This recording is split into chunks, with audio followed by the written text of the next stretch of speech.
सुघर भूम काशी की है। साधु सन्यासी जोगी जति जन्मे जहां, कहते शिव के त्रिशूल काशी टिकी, इस काशी में सिर गोवर्धन गाँव यहाँ।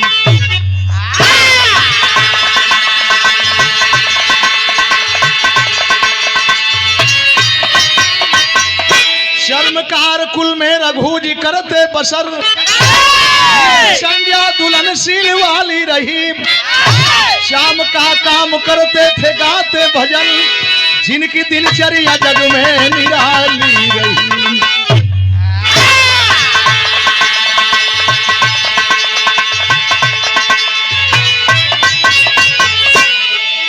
श्यवर कुल में यही काशी पर आय हाय हाय हाय सिर गोवर्धन गांव की हालात है साथियों। छोटा सा परिवार अपने धंधे में लीन रहा करते थे, लेकिन पारिवारिक दृष्टिकोण से बताया गया हमेशा स्वभाव संतों की तरह, माँ बाप का स्वभाव संतों की तरह, एक दूसरे की सेवा करना, एक दूसरे का सम्मान करना, कभी किसी की चुगली चुगलाई न करना, ये बहुत बड़ी खासियत रही। लेकिन हर काम करते हुए एक बात का तकलीफ दिल दिमाग में है क्या? और सबसे बड़ी बात है पारिवारिक जीवन में 2-4 साल बीत जाने के बाद आपस में ताना महना होने लगता है। इसी बात की कमी थी, एक संतान के बिना सब कुछ सुना था। एक लाइन संकेत हो लाल कैसा,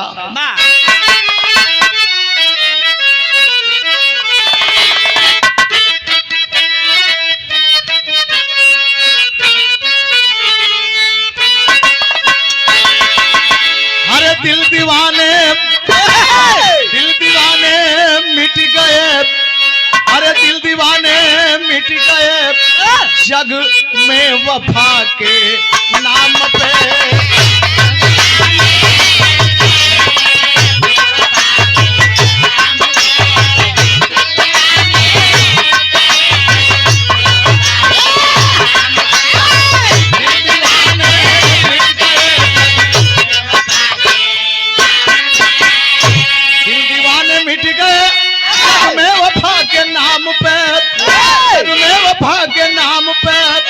कोई भंवर में डूब गया, अरे कोई भंवर में डूब गया, कोई गया मुकाम पे।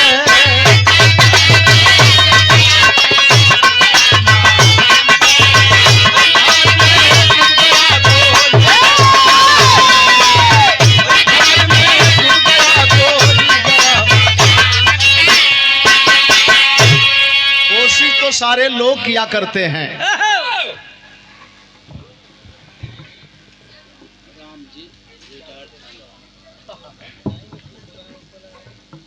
ये 500 रुपये, अरे या खुदा यही तमन्ना, या खुदा यही तमन्ना, दे रबिया चाँद दे।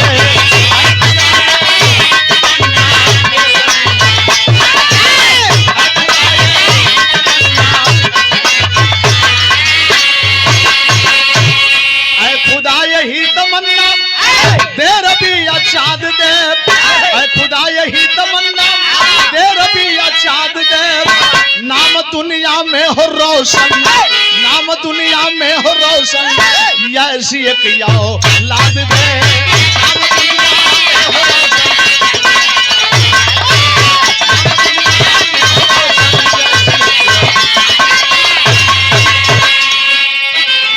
पिता की यही सोच थी कि एक संतान मिल जाए, और संतान मिले तो शालीन मृदुल स्वभाव का, ठंडे विचार का, आय हाय सामाजिक विचार का।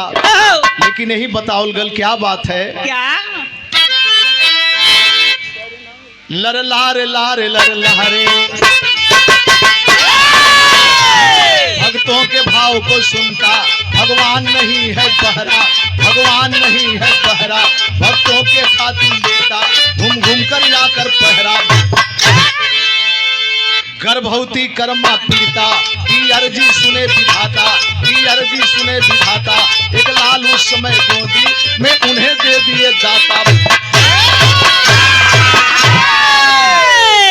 खुशहाली घर में आई, खुशहाली घर में आई। पूर्णिमा माघ महीना, पूर्णिमा माघ महीना, उस निर्धन की झोपड़ी में निकला है सुधर नगीना।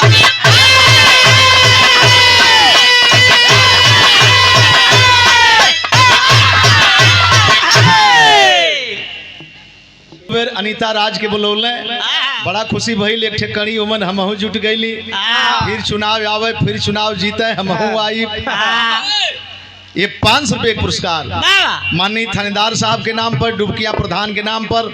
एक बार जोरदार ताली बजा के स्वागत करते हैं आप लोग। काम करते हुए दिल दिमाग भक्ति की तरफ, और सुनवाई हो गई।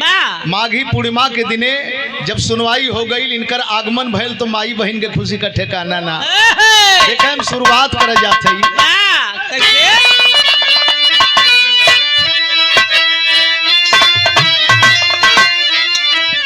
झूठी के पड़ोसिनी गुजारिया, सब गावली सोहरिया, सब गावली सोहरिया ना हो। ललना कर भाग भइल, ललनवा ललनवा अति सुंदर हो।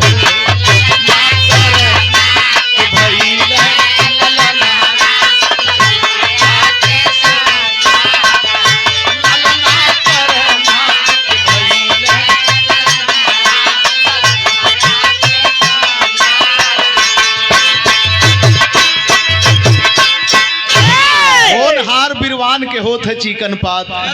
पालेपन में ही ललाट को देख करके, चेहरा को देख करके माँ बहने कुछ बकना शुरू कर दी।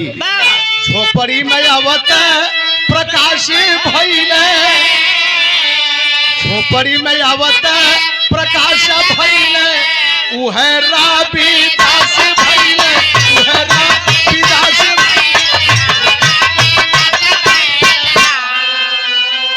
ललना लाल बढ़ जैसे सूर्य जनवा, सुगनवा अति सुंदर हो। सुगनवा अति ललना लाल जैसे सूर्य जनवा, सुगनवा अति।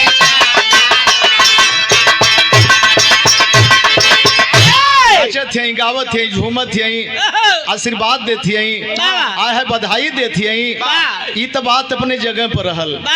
जब जमी पर पांव रखे, चलना शुरू कर दिए, देखे रास्ता धीरे धीरे प्रगति के।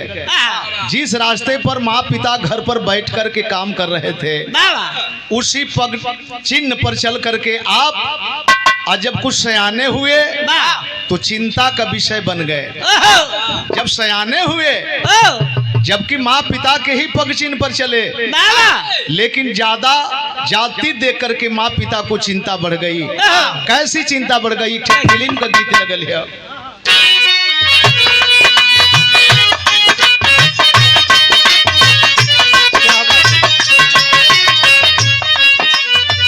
जैसे रोज आवलू टूटे रसूली की,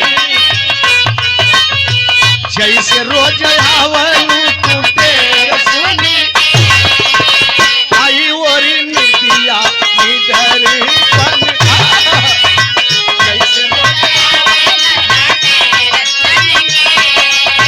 आई ओरी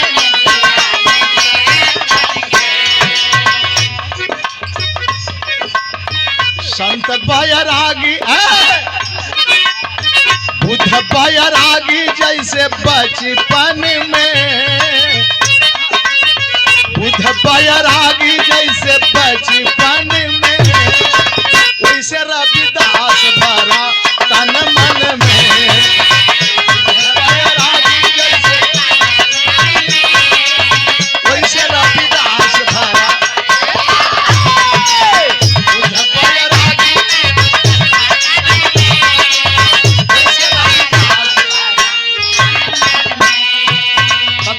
महामानव भगवान बुद्ध लुम्बिनी वन में पैदा हुए, लेकिन बताया गया कि पैदा होने के बाद जब जमीन पर पांव रखे, जय पग उठाए, नीचे जमीन पर कमल फूल का निशान। आभास हो गया, एहसास हो गया माँ पिता को कि ये तो भक्ति के रूप का चिन्ह है, ये प्रतीक है। वैसे ही बचपना में ही इनकी सोच, इसीलिए मैंने बताया कि तथागत महामानव भगवान बुद्ध के विरासत कहे गए। आय हाय हाय, कुछ सयाना हुए, माँ बाप की चिंता बढ़ती गई तो सोच में पड़ गए, करें तो क्या, कैसे इसको रोका जाए।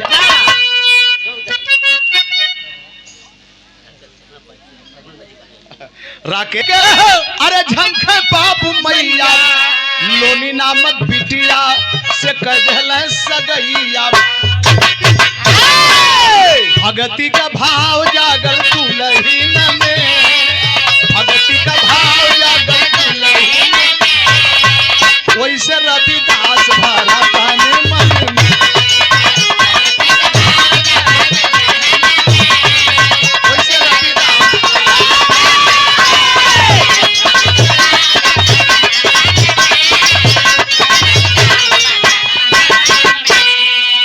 सती हो तरंडी नहीं,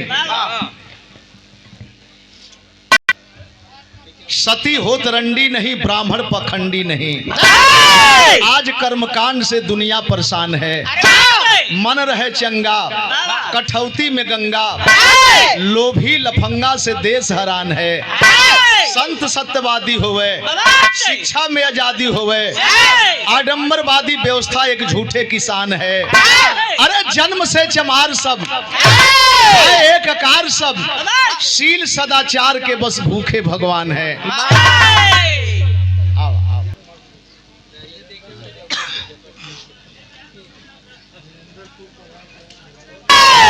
आखिरकार सोच बनल कि शादी विवाह के सामाजिक बंधन में इनको बांध दिया जाए। अगर सामाजिक बंधन में बंध जाएंगे तो ये रास्ता ये रुक जाएगा, ये संतई की रास्ता रुक जाएगी, गृहस्थ आश्रम में हो जाएंगे। लेकिन मेरे बाबूजी एक लाइन टेरी लगल,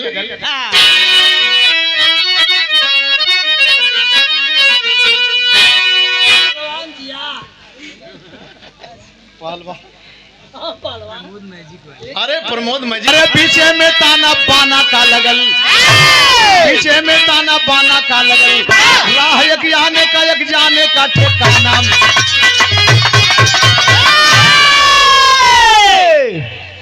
हट जा भाई, देखें जिस सोच से शादी के बंधन में बांधे थे, आए है वो सोच ठीक उल्टा पड़ गई। दुल्हन ये तो भाव भजन में मन लगाए ही थे, लेकिन दुल्हन भी इन्हीं के रास्ते पर चलने लगी। और जब इनके रास्ते पर चलने लगी, चारों तरफ चर्चा का विषय बन गया। ये बनारस का बात है, गाजीपुर का बात ना हो, आपके धरती आपके बीच की बात है। दुल्हन का चर्चा होखे लगल, का चर्चा होखे लगल, अरे गवना कराए घर बैठवल अपने कोई लड़िया में लागल रे, मेरा मोही दगा दे, अरे भागल रे मेरा मोही।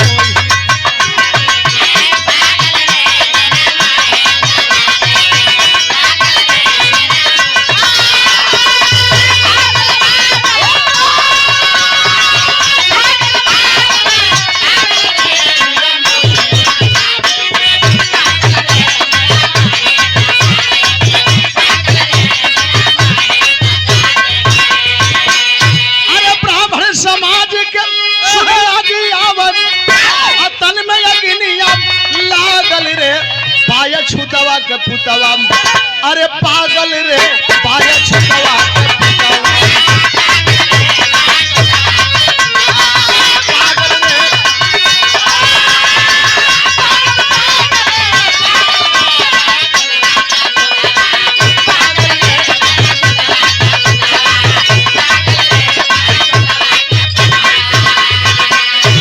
आया है दोनों प्राणी के भक्ति का चर्चा धीरे धीरे बनारस से फैलल, बनारस के बाहर जाए लगल, तो हर आदमी एक किस्म का नहीं हुआ करता। मैं बताता हूँ, किसी जात बिरादरी से घृणा न करें, अगर घृणा करना है तो उसके विचार से घृणा करें। आडंबर कहाँ है, मनुवाद कहाँ है? आज अगर हर लोग एक विचार के होते तो माननीय प्रधान जी जमीन देवा करके, मूर्ति लगवा करके, मन से सारे लोगों को बुला करके, प्रसादी बंटवा करके सम्मान का काम किए हैं, बधाई के पात्र हैं। लेकिन आडंबरी विचार के लोगों की सोच बदल गई। हमनी का जर खोद जो लहा कबीरा, वो से बढ़ी के चमार देला पीरा।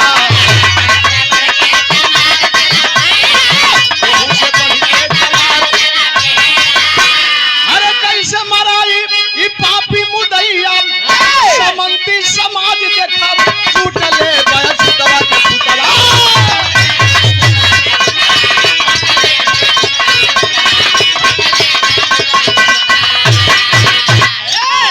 ऐसे नहीं, कहा नियम हो, शूद्र को, अछूत को, दलित बैकवर्ड को पूजा पाठ करने की। अब तो सारे लोग समझ रहे हैं इस बात को, नहीं तो आदेश नहीं था, कहां से आदेश पा गया? ये चमार बिरादरी का दोनों प्राणी चर्चा का विषय बन गए सब। एक काम करा कि जरिए से खत्म कर दा, लेकिन कैसे खत्म किया जाएगा?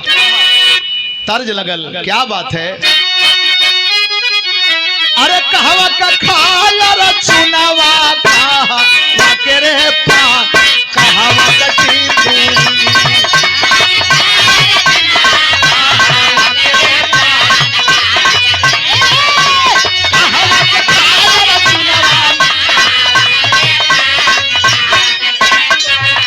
मिनारा वहाँ मार रे जान, कहवा का चीपू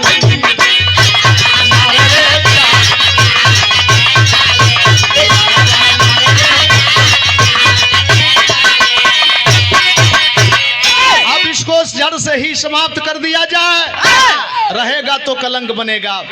कैसे मराई मुदैया कैले मन बीचा, जमाना मारी में हाना।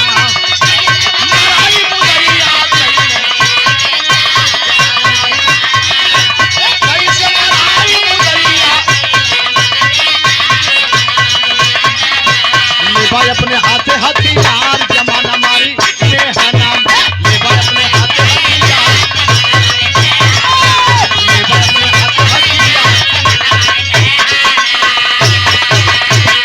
मुहावरा है, सांप भी मर जाए लाठी न टूटे। किसी के कंधे पर बंदूक रख करके चलाना, ये दोनों लाइन यहाँ सामने आपको दर्शाती है। लोग उपाय किए, काशी नरेश के पास पहुंचे, जाकर के शिकायत किए, ए साहेब ये कहाँ लिखल हो अछूत समाज पूजा पाठ करे, भगवान का नाम जपे, इनके समाज में कहाँ लिखल हो? बुलवाया जा उसको सामने, थोड़ा सा हम लोग भी देखें। बड़ी चर्चा सुनत है जा, बड़ी चर्चा सुनत है जा। उसी चर्चा में बताया गया, गंगा में कंगन पाना, गंगा में कंगन पाना, शास्त्रार्थ में कुछ लोगों को अपने दरवाजे पर हराना, शास्त्रार्थ में कुछ लोगों को उनके यहाँ जाकर के हराना, पानी में पाथर तैराना। आय हाय हाय शालीग्राम, पानी में तैर जाना ये बहुत बड़ी बात हो गई। काशी नरेश जब इस चर्चा को सुने, अपने दरबार में बुलवाए, और जब दरबार में बुलवाए तो बोले कि भाई देखो मेरे यहाँ सारे लोग बराबर हैं, मेरे यहाँ सारे लोग बराबर हैं, मैं अपने सामने कुछ देखना चाहता हूँ। तो देखे बदे संकेत कैले, बगल में सिंहासन रखे और सिंहासन पर शालीग्राम ये प्रस्तर की मूर्ति रखे, और मूर्ति रख करके घोषणा किए क्या? अरे त काशी नरेश बुलब ववल है समहनवा हो, काशी नरेश बुलब ववल है समहनवा हो, सबके याद सफर माय हो। काशी नरेश ववल है सबके याद अब पत्थर का मूर्ति रख के कैल लनवा हो मंत्र से केहू लापो लाय हो। दोनों पक्ष बैठ गया, एक तरफ तो अकेले हैं, एक तरफ बहुत तेरे हैं। लोगों को विश्वास है कि हम लोग इतना है, किसी की मंत्र तो काम कर जाएगी, लेकिन जहां अहंकार वहां सदाचार नहीं। जहाँ धोखा थोड़ी देर में भैया ना राम सूरत नेता पूरन पट्टी 100 रुपया पुरस्कार, बहुत बहुत सादर सम्मान करते हैं। माफ कीजिएगा 150 रुपया पुरस्कार। आहा हा हा हा हम खोलली ना हा और क्षमा कीजिएगा, माफी मांगत है।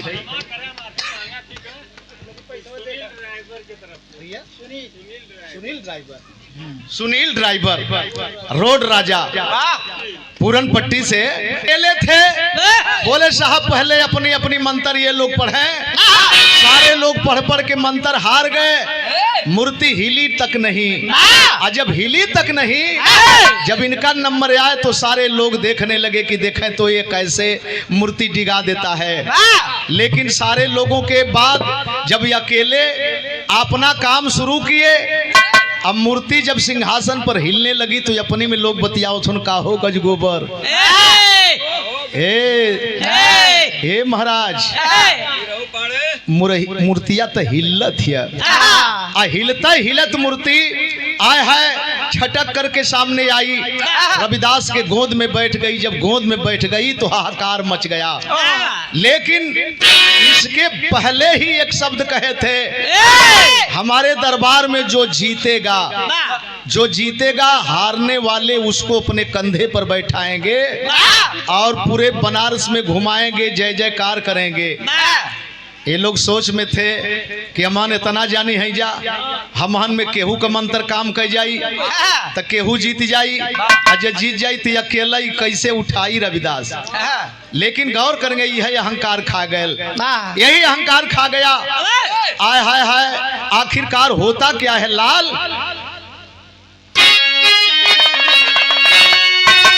वहीं से पालकी की शुरुआत हुई। हुआ जो पालकी लेकर के आप जय रविदास करते हैं, वहीं पर सफलता पाए काशी नरेश के दरबार में। तो पालकी मंगाए और सोने की पालकी में रविदास को बैठाया गया।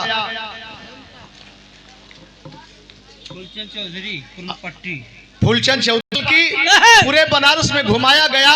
रविदास जी पालकी में बैठे और जो लोग अहंकारी विचार के थे, आडम्बरी विचार के थे, आय हाय हाय हाय मजबूरी में कंधे पर लेकर के जय रविदास जय रविदास जय रविदास। वही बीच में अरे वो दिल से कहें चाहे मत कहें, लेकिन उठावे के तो परल न, सफलता तो आपके साथ रही ना। अहंकार का आहार किया जाता है, भगवान अहंकार का आहार करेलन। जहां मैं तहां मैं नहीं। अगर भगवान को मानते हैं तो भगवान को मानने से पहले अपनी इच्छा को साफ रखनी पड़ेगी। आय है वही बीच में मीराबाई चित्तौड़ से आ गई, और मीराबाई जहां रविदास को पाई वहां पर रो करके बोली, बाबा मैं दागिन। ये नंदलाल का शब्द नहीं है, आप में से किसी का शब्द नहीं है, मेवाड़ की छत्राणी मीराबाई का शब्द है। बाबा पैर पकड़ती है, माथ झुकाती है और यही कहती है, बाबा मैं दागिन, यानी मेरे अंदर दाग है और इस दाग को पाकर के मैं छत्राणी हूं, लेकिन शर्मिंदा होकर के चलना पड़ता है। वहीं पर हाथ उठाए, मीराबाई का दाग खत्म हुआ और उस स्थान का ही नाम मैं दागिन पड़ गया। यही बनारस की धरती पर उसी स्थान का नाम मैं दागिन पड़ गया। अब मीराबाई जब शिष्य बन गई, शिष्या बन गई, और बवाल हो गए। दुबरैला ये ड्राइवर गाड़ी हाकत अरे क्या बात है, एकदम खाली थोड़ो जाए देव है, रंगीन राजा हुआ। बहुत बहुत धन्यवाद। बनारस तक ही नहीं, मीराबाई का चर्चा मेवाड़ तक पहुंच गई। वाह! यहाँ से लोग मेवाड़ जाते हैं, जब मेवाड़ जाते हैं तो करते क्या है? क्या?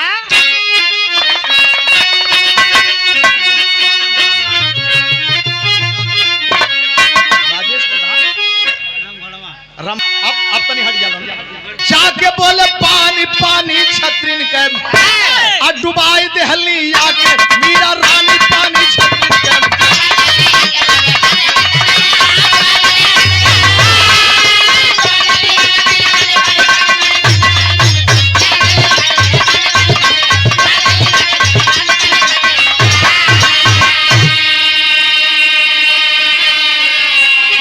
सुनील बेकार पहुंच करके वहां पर सवाल लगते हैं, अरे ब्राह्मण कुल अब हुआ कलंकित, चमार के बनली शिक्षा हम, ब्राह्मण के ना गुरु बनौली, चमार से लेहली दीक्षा हम, बुलाए उसको चित्तौड़ की राजधानी पानी छतरी कर, अब देखा जाएगा कि कैसा ज्ञानी पानी छतरी कर।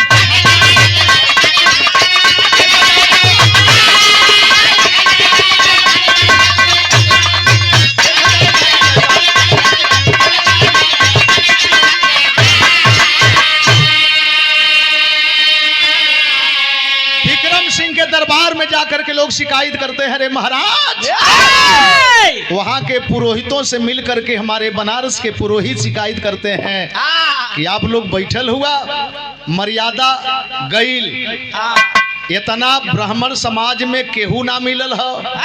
एक ठे बनारस में चमार रविदास मिलना है गुरु बनावे बदे, आ ई ना लोग कहत हो कि इतना दूर ले घूम अली मीराबाई, लेकिन मीराबाई का कोढ़ कोनो समाज का लोग ना खत्म कर पौलस। खत्म कैले तो वह चमार रविदास ये बात के ना कहल जात, अच्छाई के ना कहल जात, बुराई पर बल देहल जात। आए है यहाँ झाली बाई को भेजा गया, जाइए विक्रम सिंह का आदेश हुआ, रविदास को न्योता देकर के इज्जत से के साथ चित्तौड़ लाइए। झाली बाई चचेरी सास यहाँ आती हैं, रविदास के चरणों में नतमस्तक होती हैं। बाबा मैं निवेदन करती हूँ, रोज मेरे दरबार में आपका अगर पैर पड़ जाएगा तो हम चित्तौड़ वासी धन्य हो जाएंगे। हाय हाय हाय हाय, संत हाँ कर दिए, संत हाँ कर दिए और बनारस से तैयारी करके संत चल दिए। और जब चलते हैं तो होता क्या है? क्या?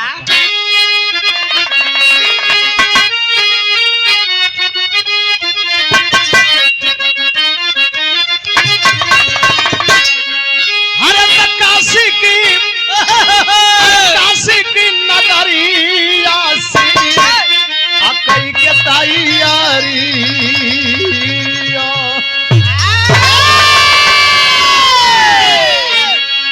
चित्तौड़ के नगरिया में साहब गईल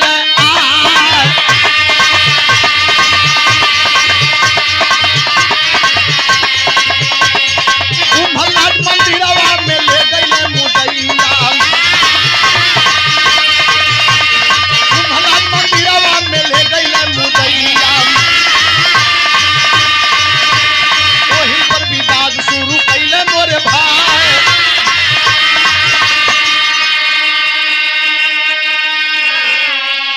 चित्तौड़ जाने के बाद वहाँ एक मंदिर में लोग ले जाते हैं और पहले से तैयारी थी।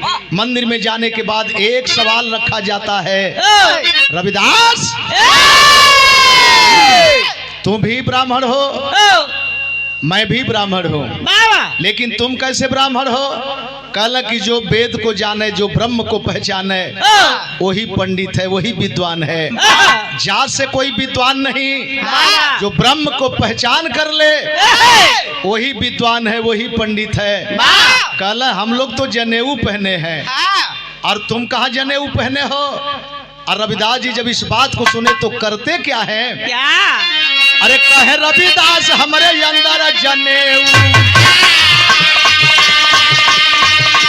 बाहर के जनेऊ हमके लागेला बेकार,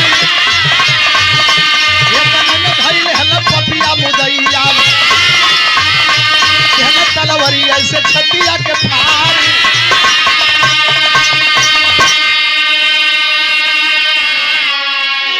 आय हाय कहला कि मैं बाहर के जनेऊ को कभी पसंद नहीं किया, मुझे तो जनेऊ उसने ही पहना के रखा है। मेरा जनेऊ अंदर है, जब उसने अंदर रखा है तो मैं बाहर क्यों पहनूं? तब तक लोग पकड़ लेते हैं और पकड़ करके संत गुरु रविदास के छाती को चीर दिया गया और चीरने के बाद कई टुकड़ों में किया गया और करने के बाद कुछ लाश के टुकड़ा को जो है बस्ती में फेंक दिया गया और बाहर निकल करके लोगों ने झूठे प्रचार किया, अरे वाह रे रविदास वाह, सीना फाड़ के स्वदेह स्वर्ग को चले गए, स्वदेह स्वर्ग को चले गए। अच्छा तो आप ही बतावें, न्योता में अगर गए हैं, मान लीजिए चमड़े का काम कर रहे हैं, तो न्योता में जाने के बाद उजन रापी सुतारी का जरूरत है, वहां रापी लेके गए हैं, लेकिन इतिहास के पन्ने पर पर्दा डाल दिया गया और ढक दिया गया। मुकदमा के बाद सरनाम सिंह ने इसको अदालत से पास करके पाया।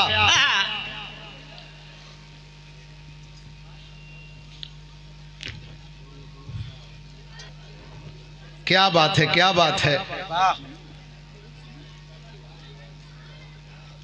का भैबे ने कैल 101 रुपया पुरस्कार, अंग पुंछा सफा पगड़ी, बहुत बहुत सादर सम्मान करते हैं, स्वागत करते हैं।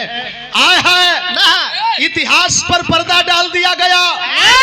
हम तब तक गाते रहे, बजाते रहे, चर्चा करते रहे, किताबों में पढ़ते रहे, सीना फाड़ करके जनेऊ दिखा करके संत रविदास स्वतः स्वर्ग को चले गए। आए हाय ये बताते रहे। और यह चीज हनुमानो जी में लगल है, यह चीज हनुमान जी में भी लगल है। सीना फाड़ के सीता और राम को दिखाने का काम किया गया है। देखा ये बात अपने जगह पर रखें, लेकिन ये बात बगल में मीरा बैठ करके देख रही थी। आए है का देखत यही अब वहीं पर, अरे गुरु का मरनवा देखत रहली मीरा,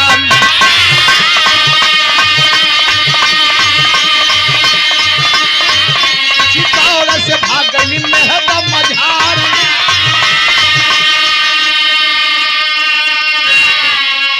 छत्रारी मीराबाई को बर्दाश्त नहीं हुआ और मंदिर से भाग करके मेहता गई। और मेहता जब जाती है तो लोग मनाने के लिए पहुंचते हैं। बाबू विक्रम सिंह मेहता पहुंच गए मनाने के लिए मीराबाई को, लेकिन एक बात कहे क्या,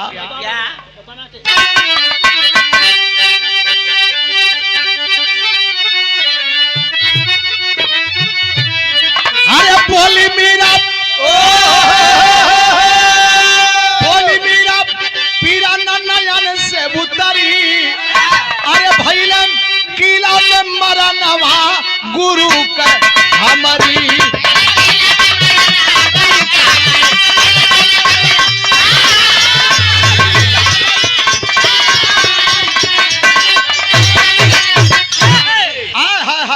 कहली कि चलूंगी माँ, चलूंगी विक्रम सिंह, लेकिन मेरी एक शर्त है, हमारे सामने निर्मम हत्या की गई है और ऐसे गुरु को मैं ढूंढती ढूंढती पाई और आपने मिटा दिया, तो चलूंगी, लेकिन मेरी भी बात माननी पड़ेगी। बोली मीरा किला के अंदर स्मारक बनेगा, अरे साथ चलूंगी तेरे जब ना कोई जंग ठनेगा, होता रही है दरअसल गुरु का हमारी,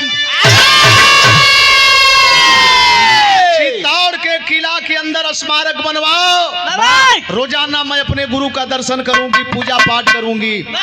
शर्त मंजूर किए, शर्तानुसार किले के अंदर स्मारक बनवाए। अरे स्मारक बनवा करके जब छतरी ऊपर लगाए, छतरी पर चरण निशान गुरु का हमारी, फिर देखें आश्चर्य, स्मारक बनल, स्मारक बनल, ऊपर जब छतरी बनल, छतरी बना करके मिस्त्री इंजीनियर जब वहीं हटते, भैले हल्ला न होखे, कमेटी के लोग हल्ला न होखे, तो नहीं जाते, वो जान गए थे, लेकिन फिर भी उनकी सोच थी कम से कम जो लोग मुझसे दूरी बना के रखते हैं नजदीक में बुलाने का प्रयास तो किया। आय हाय, हत्या हो जाने के बाद देखें जो ही छतरी बना के चले तो डिस्टर्ब करत हो लोग। चरण पादुका का निशान उग जाए, देखत देखत मीराबाई ठहाका लगा के हंसली, खली बाऊ विक्रम सिंह, किसी संत को कोई क्या मारेगा, संत शहीद मरते नहीं दफनाए जाते हैं।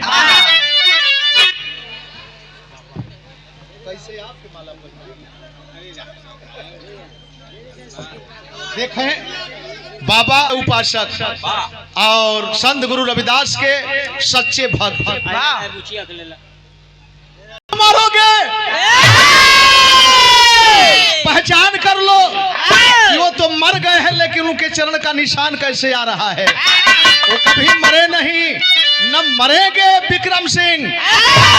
बताया जाता है कि शहीद और संत मरते नहीं दफनाए जाते हैं। शहीद संत मरते नहीं दफनाए जाते हैं, कब्र खोद के देखो तो जिंदा पाए जाते हैं। मीरा के मर जाने पर बगले में बनी समाधि, अरे आप भी दर्शन करता जहां जाके सर्व समाज होगा निस्तिर की रत्ता नवा बाबा के